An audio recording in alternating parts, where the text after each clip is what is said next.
Hello students, এই ভিডিওটি হচ্ছে আমাদের যে ক্লাস 10-এর সিরিজটি চলছিল সেই সিরিজের পরবর্তী ভিডিও। তো এই ভিডিওতে আমরা আজকে কী জানবো, গ্রিন হাউস সম্বন্ধে এবং গ্রিন হাউসের প্রভাব কী, গ্রিন হাউস এফেক্ট কী, এগুলি সম্বন্ধে আমরা জানতে পারবো। প্রথমে জানি যে গ্রিন হাউস কী। গ্রিন হাউস হলো কাঁচ নির্মিত বা প্লাস্টিক নির্মিত একটি ঘর, যেটার মধ্যে শীতপ্রধান দেশে বিভিন্ন গাছপালা রাখা হয় এবং সেগুলিকে চাষ করা হয়। ঠিক আছে, এবার গ্রিন হাউসের সুবিধাটা কী? গ্রিন হাউসের সুবিধাটা হচ্ছে, দেখাচ্ছি, যে এরকম একটি ঘর হয় দেখতে, যে ঘরটির মধ্যে কি হয়, এই কাঁচ নির্মিত ঘরটিতে, এই ঘরটির মধ্যে কি হয় যে কাচের একটা বৈশিষ্ট্য থাকে যে সূর্যরশ্মি যে থাকে সেটি ক্ষুদ্র তরঙ্গ দৈর্ঘ্য হিসেবে এই কাঁচ নির্মিত ঘরের ভিতরে এসে পড়তে পারে, কিন্তু যখন ভূপৃষ্ঠেই রশ্মিটি আঘাত করে বা ভূপৃষ্ঠে মানে ধাক্কা খাওয়ার পরে যখন প্রতিফলিত হয়ে বা ভূপৃষ্ঠ দ্বারা শোষিত হওয়ার পরে যখন বিকিরিত হয়ে উল্টো পথে বের হতে যায়, তখনও বৃহৎ তরঙ্গ দৈর্ঘ্যের রশ্মি হয়ে যায়। বৃহৎ তরঙ্গ দৈর্ঘ্য আসছিল কি ক্ষুদ্র তরঙ্গ দৈর্ঘ্য। তো এবার কি হয়, ক্ষুদ্র তরঙ্গ দৈর্ঘ্যের রশ্মি কাচ ভেদ করে ঢুকতে তো পারে, কিন্তু যখন এটা তরঙ্গ দৈর্ঘ্য বৃহৎ হয়ে যায় তখন আর কাচ ভেদ করে বের হয়ে যেতে পারে না। তার ফলে কি হয়, এই রশ্মির যে মানে তাপটা থাকে বা এই রশ্মির যে বিকিরিত হওয়ার ফলে যে হিট যেটা জেনারেট করে, সেটাই কাচের ঘরের মধ্যেই থেকে যায়। তার ফলে কি হয়, কাচের ঘরের ভেতরটা খুব গরম হয়ে যায়। তোমরা এরকম উদাহরণ পাবে যখন গাড়ির ভিতরে বসে থাকো, গাড়ির যদি জানলা কাচটা সব বন্ধ থাকে, তাহলে দেখবে যে গাড়ির ভেতরটা গরমকালে একা একাই সূর্যের আলো পড়তে থাকলে একা একাই গরম হতে থাকে, গাড়ির ভিতরে থাকাই যায় না। এটাই হচ্ছে তার কারণ, যে কাচ ক্ষুদ্র তরঙ্গ রশ্মিকে, সূর্যের আলো ক্ষুদ্র তরঙ্গ দৈর্ঘ্যের রশ্মিকে ঢুকতে তো দেয় কিন্তু বের হতে দেয় না। তার ফলে কী হয়, ভেতরেই এই গরমটা আটকে যেতে থাকে। তো এটা হলো গ্রিন হাউসের কাজ। ঠিক আছে, আর গ্রিন হাউস এইভাবেই তৈরি করা হয়। এর ফলে কী হয়, শীতপ্রধান দেশে যেখানে তাপ কম, সেখানে ওই ঘরের মানে এই কাঁচ নির্মিত ঘরের ভেতরে ওই যেগুলো হচ্ছে গ্রীষ্মপ্রধান দেশের গাছপালা থাকে, সেগুলিকে চাষ করা সম্ভব হয়। ঠিক আছে, তো এই যে মানে ঘটনাটা বা এই যে কি বলে ঘরটা, এটাকেই বলা হচ্ছে গ্রিন হাউস। ঠিক আছে, এখানে বাকি সব একই, ওই আমি যা বুঝালাম সেগুলি লেখা আছে। তো তারপরে কি হয়, যে এই গ্রিন হাউস মানে যে ব্যাপারটা আছে, সেটাই যখন আমাদের পৃথিবীর ক্ষেত্রে প্রয়োগ হয়, তখন সেটাকে বলা হচ্ছে গ্রিন হাউস এফেক্ট। কীভাবে কাজ করে, আমরা ধরলাম যে, দেখাচ্ছি, যে এটা হচ্ছে আমাদের পৃথিবী। এটা হচ্ছে যদি আমাদের পৃথিবী হয়, এবার আমাদের পৃথিবীতে কি কার্বন ডাইঅক্সাইড, মিথেন, এরকম বিভিন্ন গ্যাসগুলো কি করে, একটা স্তরের সৃষ্টি করে। একটা স্তরের সৃষ্টি করে, যে স্তরটি কী করে, সূর্যরশ্মিকে আসতে তো দেয়,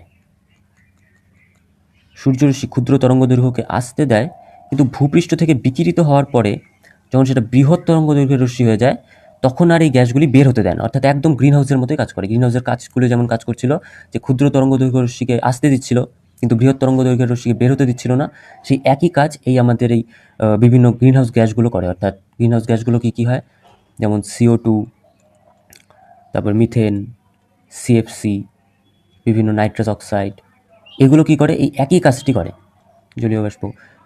তো তারা যখন এই গ্যাসটিকে আর বের হতে দেয় না, তখন এই মানে বিকিরিত রশ্মিটিকে আর বের হতে দেয় না, তখন এই রশ্মিটি কী করে, এই ভেতরেই সেই তাপটিকে ছড়িয়ে দিতে থাকে। তার ফলে কী হয়, আমাদের পৃথিবীর তাপমাত্রা বেড়ে যেতে থাকে। এবার এই ঘটনাটা একটা নির্দিষ্ট লিমিট পর্যন্ত ভালো, কারণ যদি এই কার্বন ডাইঅক্সাইড বা অন্যান্য গ্যাসরা এই কাজটা না করতো, তাহলে পৃথিবীর তাপমাত্রা প্রায় -30°C পৌঁছে যেত। -30°C পৌঁছে যেত। তার ফলে কী হতো, আমাদের পৃথিবী খুবই ঠান্ডা হয়ে যেত। তার মানে একদিক থেকে গ্রিন হাউস গ্যাসগুলো এই কাজটা ভালো করছে, অর্থাৎ পৃথিবীর একটা তাপমাত্রাকে নির্দিষ্ট তাপমাত্রায় রাখছে। কিন্তু যখন এই গ্যাসগুলোর পরিমাণ খুব বেড়ে যায়, অর্থাৎ বিভিন্ন শিল্প কলকারখানা, তারপরে গাড়ির ধোঁয়া ইত্যাদির ফলে যখন কার্বন ডাইঅক্সাইড, মিথেন বা ওই ফসিল ফুয়েল জ্বালানোর ফলে মিথেন বা CFC ইত্যাদির পরিমাণ যখন খুব বেশি পরিমাণে বেড়ে যায়, তখন কী হয়, এই গ্যাসগুলো তখন এই বিকিরিত তাপ খুব বেশি পরিমাণে আটকাতে থাকে। তার ফলে কী হয়, পৃথিবীর তাপমাত্রা আমাদের প্রয়োজনের তুলনায়, অর্থাৎ একটা যে সীমা থাকে, সেই সীমার বেশি হয়ে যেতে থাকে। এই ঘটনার ফলে পৃথিবীর উষ্ণতা বাড়তে শুরু করে দেয়। একেই বলা হচ্ছিল গ্রিন হাউস এফেক্ট। অর্থাৎ এই বিভিন্ন গ্যাসের দ্বারা এই পৃথিবী সূর্যরশ্মির ক্ষুদ্র তরঙ্গ আসার পরে যখন বিকিরিত তরঙ্গ দৈর্ঘ্যের রশ্মিটা আটকে যায়, তখন তার ফলে যে তাপের সৃষ্টি হয়, এই ঘটনাটাকেই বলা হচ্ছিল গ্রিন হাউস এফেক্ট।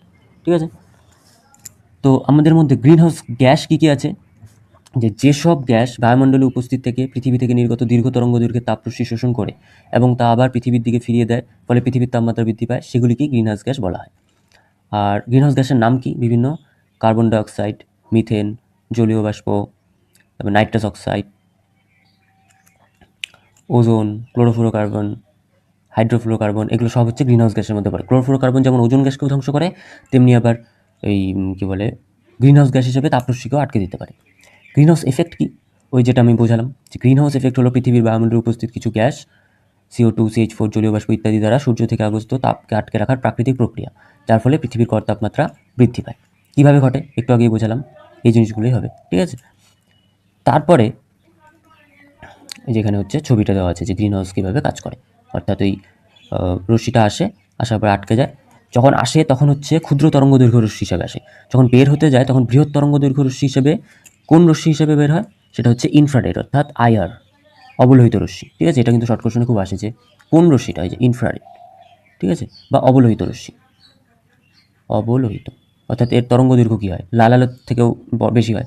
তো এই রশ্মিটাই সূর্য থেকে বিকিরিত হতে মানে ভূপৃষ্ঠ থেকে বিকিরিত হতে থাকে, আর বিকিরিত হওয়ার সময় ওই গ্রিনহাউস গ্যাসগুলোর দ্বারা আটকে গিয়ে কী বলে পৃথিবীর তাপমাত্রা বাড়িয়ে দেয়, ঠিক আছে। তারপরে হলো গ্রিনহাউস এফেক্টের গুরুত্ব কী? হ্যাঁ, যেটা বলছিলাম যে যদি গ্রিনহাউস এফেক্ট না থাকতো তাহলে পৃথিবী অতিরিক্ত ঠান্ডা হয়ে যেত, -30°। কিন্তু অতিরিক্ত যখন গ্রিনহাউস এফেক্ট হয়, অর্থাৎ যখন মানুষের কর্মকাণ্ড যেমন জ্বালানি পোড়ানো, বন ধ্বংস, শিল্পায়ন, গ্রিনহাউস গ্যাসের পরিমাণ অত্যধিক পরিমাণে বেড়ে যাওয়ার ফলে বিশ্ব উষ্ণায়নের সৃষ্টি হচ্ছে, অর্থাৎ পরিবেশের উষ্ণতা খুব বেড়ে যাচ্ছে, তার ফলে পরিবেশের উষ্ণতা বেড়ে গিয়ে বিশ্ব উষ্ণায়ন গ্লোবাল ওয়ার্মিং দেখা দিচ্ছে। গ্রিনহাউস প্রভাবের উপযোগিতা কী হবে? আমি যেটা বললাম যে না থাকলে -30°তে চলে যেত, থাকার ফলে গড় তাপমাত্রা 15°C কাছাকাছি থাকে, ঠিক আছে। জীবজগতের অস্তিত্ব রক্ষা পায়, জলচক্রকে সচল রাখে, কৃষি উদ্ভিদ বৃদ্ধিতে সহায়তা করে, জলবায়ুর ভারসাম্য রক্ষা করে, বাস্তুতন্ত্রের স্থায়িত্ব বজায়, এগুলো যায়। কিন্তু গ্রিনহাউস এফেক্টের ক্ষতিকারক প্রভাব কি? অতিরিক্ত তাপমাত্রা বৃদ্ধি পাওয়ার ফলে কি হচ্ছে? বিশ্ব উষ্ণায়ন অর্থাৎ পৃথিবীর গড় তাপমাত্রা অস্বাভাবিকভাবে বৃদ্ধি পাচ্ছে, দীর্ঘমেয়াদী জলবায়ু স্থায়ী পরিবর্তন ঘটে যাচ্ছে, হিমবাহ মেরু বরফের গলন হচ্ছে, মেরুর বরফ গলে যাওয়ার ফলে ওই পৃথিবীর জলভাণ্ডার নষ্ট হয়ে যাচ্ছে, আর হলো যত সমুদ্রপৃষ্ঠের উচ্চতা বৃদ্ধি পেয়ে বিভিন্ন কোস্টাল যে এরিয়াগুলো, উপকূল অঞ্চলগুলি, সেগুলো ডুবে যাচ্ছে, জলবায়ুর পরিবর্তন দেখা যাচ্ছে, ঘূর্ণিঝড়, খরা, তাপপ্রবাহ এগুলি দেখা যাচ্ছে, কৃষি ও খাদ্য উৎপাদনের প্রভাব, ফসল উৎপাদন হ্রাস পাচ্ছে, খরা ও বন্যার কারণে কৃষিক্ষেত্রে ব্যাপক ক্ষতি, খাদ্য সংকটের আশঙ্কা ইত্যাদি হয়ে যাচ্ছে, জীববৈচিত্র্যের ক্ষতি হচ্ছে, বিভিন্ন প্রাণী বিলুপ্তির অভিমুখে পড়ছে, মানব স্বাস্থ্যের উপর প্রভাব পড়ছে, যেমন তাপজনিত রোগ, হিটস্ট্রোক ইত্যাদি বৃদ্ধি পাচ্ছে, সংক্রমণ রোগ বৃদ্ধি পাচ্ছে, পরিবেশ ও সামাজিক সমস্যা, বনভূমি ধ্বংস, মরুকরণ বৃদ্ধি, জল ও পরিবেশ নিয়ে আন্তর্জাতিক সংঘাতের সম্ভাবনা বাড়ছে, এগুলি হলো প্রভাব, ঠিক আছে। তো এখানেই ছিল আমাদের গ্রিনহাউস ঘটনাটি, পুরোটাই এই পর্যন্তই ছিল। এই ভিডিওটি এখানেই শেষ করছি, পরবর্তী ভিডিওতে আমরা বিশ্ব উষ্ণায়ন সম্পর্কে জানব, ঠিক আছে। যদি ভিডিওটি ভালো লাগে থাকে একটু লাইক করে দিও, চ্যানেলটি সাবস্ক্রাইব করে দিও, আর ভিডিওগুলি ছোটো ছোটো করছি যাতে তোমাদের পড়তেও সুবিধা হয়, ঠিক আছে। আর যদি পিডিএফটা দরকার হয় তাহলে আমি নিচে ডেসক্রিপশনে পিডিএফটি তুমি পেয়ে যাবে, ঠিক আছে।